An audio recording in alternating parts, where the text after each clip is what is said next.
é aquilo que a gente já vinha dizendo desde o ano passado, aqui, diversas vezes, na nossa live, de que o bolsonarismo foi derrotado eleitoralmente, né? Mas que o bolsonarismo ainda estava vivo e tinha muita força. E que, portanto, para derrotar politicamente o bolsonarismo, seria fundamental e necessário, né, uma mobilização autônoma e independente dos setores explorados e oprimidos, né, organizados numa oposição de esquerda ao governo Lula, porque o governo Lula não tem a disposição de combater de fato a extrema-direita, ao contrário, ele concilia com essa extrema-direita, né, e confia nas instituições do regime democrático burguês e que nós sabemos que tem todas as suas limitações, né? Então, Economia é fácil. A informação traduzida para a sua linguagem. Com Almir Cesar Filho. Apesar de que o grito da posse de Lula em 2023, no início do ano, foi o grito de sem anistia, para garantir essa não anistia aos bolsonaristas, aos golpistas, de uma maneira geral, só através de uma grande pressão das ruas em relação ao governo, porque se depender do governo isso não vai acontecer. Bom, como nós dizíamos que a derrota era eleitoral e não política, né? É claro que, a partir do atentado de 8 de janeiro, né, o atentado que foi derrotado, né, do golpe de 8 de janeiro, a tentativa de golpe, isso também acabou, ao mesmo tempo que foi uma tentativa de demonstração de força dessa extrema-direita, mas acabou debilitando, né? Porque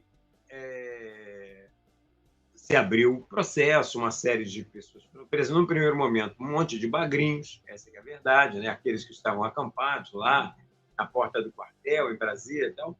Mas depois, com o passar do tempo, principalmente a partir da prisão do ajudante de ordens Mauro Cid, da sua delação premiada e toda uma série de questões, aí foram se chegando a peixes mais graúdos, né? A ponto de se chegar ao alto comando das Forças Armadas aqui no país. Mas vamos deixar isso para daqui a pouco. Primeiramente, vamos pegar a manifestação em si, né?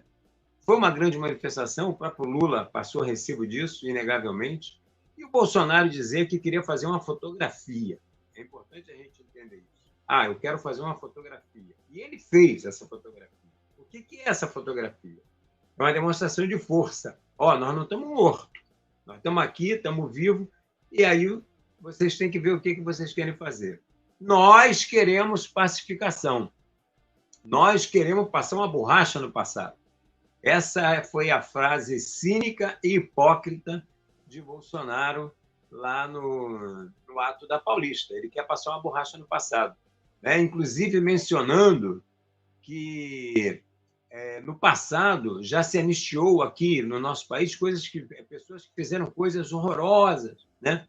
Como se as coisas mais horrorosas que foram cometidas aqui no nosso país realmente fossem não aqueles para quem eles olham, que são os militantes ligados à resistência armada à ditadura militar, né? Mas sim os torturadores, que lamentavelmente se auto-anistiaram, né, na anistia do final da década de 70, e diferentemente de outros países, como a Argentina, onde a gente tem um Videla na cadeia, né, um ditador que foi presidente do país pagando pelos seus crimes, aqui nós temos os militares intactos, participando de governo, participando de cargos comissionados e, inclusive, participando de uma nova tentativa de golpe, que foi o que aconteceu objetivamente aqui no nosso país. E qual é a situação? O Bolsonaro faz a fotografia, mostra a sua força, mas numa manobra defensiva, né? Numa postura totalmente defensiva, falas totalmente comedidas, parecia um script, não tinha nada a ver com aquele Bolsonaro, né? Igual aquela historinha do Lulinha Paz e Amor, inventaram lá um Bolsonaro Paz e Amor, o Bolsonaro da conciliação, porque ele sabe que a batata dele está assando, né? Ele sabe das implicações de documentos, né? Já existem provas cabais, né, ligando ele à tentativa de golpe, e ele sabe que, objetivamente, a possibilidade, né, dele parar na cadeia aumenta a cada dia. E a manobra, né, o ato, foi um ato defensivo nesse sentido, uma demonstração de força e tentar fazer uma pressão pela anistia, que, na verdade, quando ele menciona, né, os presos de 8 de janeiro, etc., mas, na verdade, ele está se referindo a uma alta anistia. A anistia que ele está preocupado é dele e do entorno dele, né? Mas, como seria muita cara de pau, né, ele usa a expressão, né, os pobres, coitados, que foram os democratas, os patriotas, que foram presos aí por conta do 8 de janeiro, e ele quer passar uma borracha no passado, é óbvio que se incluindo essa borracha nele próprio, né, como se nada tivesse acontecido.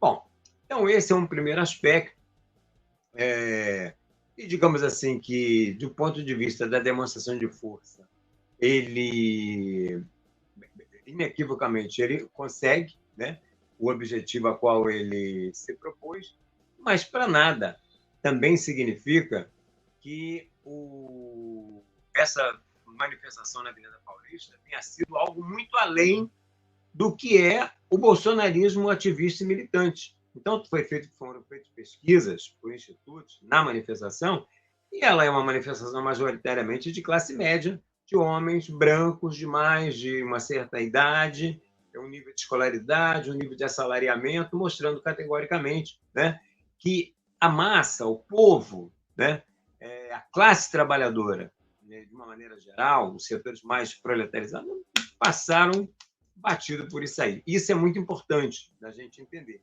Ali o bolsonarismo, né, raiz, financiado pelo agronegócio, principalmente, caravanas, o mesmo agronegócio que financiou as caravanas do 8 de janeiro também financiaram, né, lá, caravanas lá para o ato da Paulista, porque era um ato nacional. Mas não era um ato de massas, de setores da classe, não, era um ato muito localizado, branco, hétero, né, de gente de classe média e tal. É importante a gente entender isso, mas ele conseguiu mostrar que ele ainda tem força. Agora, derrotar, né, politicamente o bolsonarismo vai depender da mobilização e da organização independente da classe trabalhadora, dos setores explorados e oprimidos, como eu já coloquei anteriormente.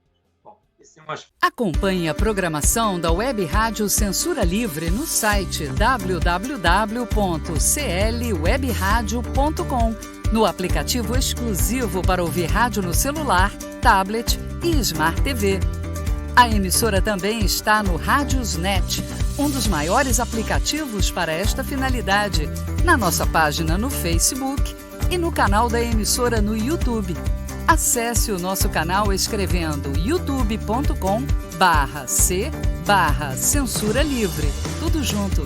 Inscreva-se no canal e acione o sininho para receber as notificações de novos vídeos.